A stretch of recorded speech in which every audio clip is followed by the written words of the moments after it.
लोकसभा चुनाव से पहले आज का दिन भाजपा के लिए काफी अहम माना जा रहा है। आज महाराष्ट्र में विधानसभा स्पीकर राहुल नार्वेकर शिवसेना विधायकों की अयोग्यता से जुड़े मामले में अपना फैसला सुनाएंगे। स्पीकर का यह फैसला बुधवार को आज शाम 4 बजे तक आ सकता है। इसके पहले महाराष्ट्र में राजनीतिक हलचल तेज हो गई है। उप मुख्यमंत्री देवेंद्र फडणवीस ने भरोसा जताया है कि राज्य में एकनाथ शिंदे के नेतृत्व वाली सरकार बनी रहेगी। लेकिन सुबह सुबह शिंदे स्पीकर से मुलाकात की है। इसके बाद उद्धव ठाकरे ने आरोप लगाया कि अंदर अब सांठगांठ चलने लगी है। दरअसल जून 2022 में शिवसेना में टूट के बाद विधायकों की अयोग्यता से जुड़े मामले पर दोनों गुट की तरफ से 34 याचिका दायर की गई थी। इन याचिकाओं को 6 हिस्से में बांटा गया था। इनमें से 4 शिवसेना उद्धव ठाकरे की गुट और 2 शिंदे गुट की है। ऐसे में अब महाराष्ट्र विधानसभा के स्पीकर राहुल नार्वेकर के सामने सबसे बड़ा सवाल यह है कि असली शिवसेना किसकी है। बड़ी बात यह है कि अगर एकनाथ शिंदे अयोग्य ठहराए जाते हैं, उन्हें मुख्यमंत्री पद से इस्तीफा देना पड़ सकता है और भाजपा सरकार से बाहर हो सकती है। वहीं ठाकरे गुट की ओर से सीनियर एडवोकेट देवदत्त कामत ने दलीलें दी थी। उन्होंने संविधान की 10वीं अनुसूची के तहत एकनाथ शिंदे और बागी विधायकों को अयोग्य करने की मांग की थी। उन्होंने दलील दी थी कि शिंदे और शिवसेना के 38 विधायक 20 जून 2022 को मुंबई से बाहर चले गए थे। इसके बाद उन्होंने महाविकास आघाड़ी की सरकार गिराने में बीजेपी की मदद की थी। उधर शिंदे गुट की ओर से पेश हुए वकील महेश जेठमलानी ने 2018 में हुए पार्टी चुनाव को फर्जी बताया था। उन्होंने यह भी दलील दी थी कि 2018 में चुनाव ही नहीं हुए। जेठमलानी ने 2018 का एक पत्र दिखाते हुए कहा कि इसे चुनाव आयोग के पास भेजा गया था, लेकिन आयोग ने इसका संज्ञान नहीं लिया था। आयोग ने अपने आदेश में कहा था कि 1999 का संविधान उनके पास आखिरी रिकॉर्ड है, इसलिए उसके बाद जो हुआ वो सब गैर कानूनी है। उन्होंने दलीलें दी थी कि चुनाव आयोग ने 2018 के संशोधन का संज्ञान नहीं लिया था और इसी आधार पर फैसला लिया था। स्पीकर भी इस पर विचार कर सकते हैं। जेठमलानी ने एक और दलील देते हुए कहा था, संविधान में शिवसेना अध्यक्ष को पक्ष प्रमुख कहा गया है, जबकि 1999 में अध्यक्ष को शिवसेना प्रमुख कहा गया है। इस पर ठाकरे गुट के वकील कामत ने कहा था, शिवसेना प्रमुख का पद सिर्फ दिवंगत बाला साहेब ठाकरे के पास है।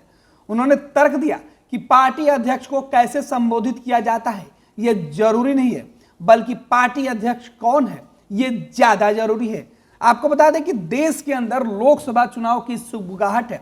उसके पहले ही महाराष्ट्र के अंदर से जिस तरीके की खबरें निकल के सामने आ रही है, उसके बाद महाराष्ट्र सहित इसका असर देश भर की सियासत पर पड़ सकता है। अब कानूनी जानकारों का कहना है, अगर आयोग घोषित किया जाता है महाराष्ट्र के मुख्यमंत्री एकनाथ शिंदे को, तो उनके गुट के मंत्री और विधायकों को तुरंत इस्तीफा देना होगा। टेक्निकली तौर पर सरकार पर भी संकट आ जाएगी, यानी नई सरकार के गठन की कवायद फिर से शुरू हो जाएगी। हालांकि बीजेपी गठबंधन के पास जरूरी बहुमत रहेगा, क्योंकि कुछ महीने पहले ही अजीत पवार गुट ने एनसीपी से बगावत की थी और अजीत ने अपने साथ 40 विधायकों को आने का न्योता दिया था। विधानसभा की कुल 288 सीटें हैं। बहुमत के लिए 145 का आंकड़ा बेहद जरूरी है। साल 2019 में बीजेपी ने 105 सीटें जीती थी, जबकि 40 विधायक अजीत गुट के साथ है। ऐसे में महायुति सरकार जरूरी संख्या जुटाने में कामयाब दिखती है।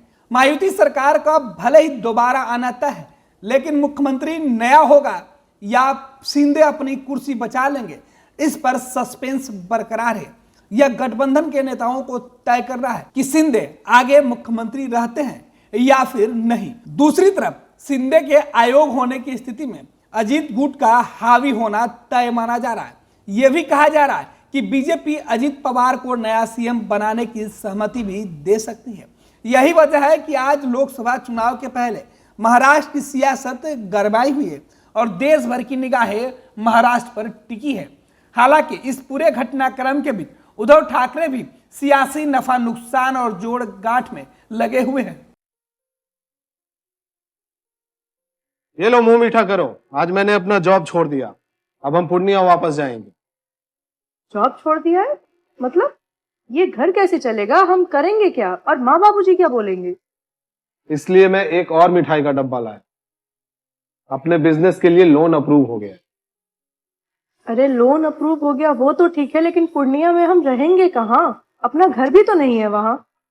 इसलिए तो एक और मिठाई का डब्बा अलग से लाया हूं। हमने पूर्णिया में घर ले लिया है, पूर्णिया के ई होम्स पैनोरमा में। पूर्णिया में पैनोरमा ग्रुप लेकर आए हैं ई होम्स पैनोरमा। बड़ा घर, आलीशान जिंदगी और अत्याधुनिक सुविधाओं के संग। अरे अरे, अब क्यों मुंह मीठा करवा रही हो? क्योंकि हम घर वापसी जो कर रहे हैं।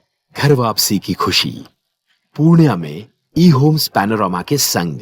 ई homes panorama, luxurious lifestyle redefined.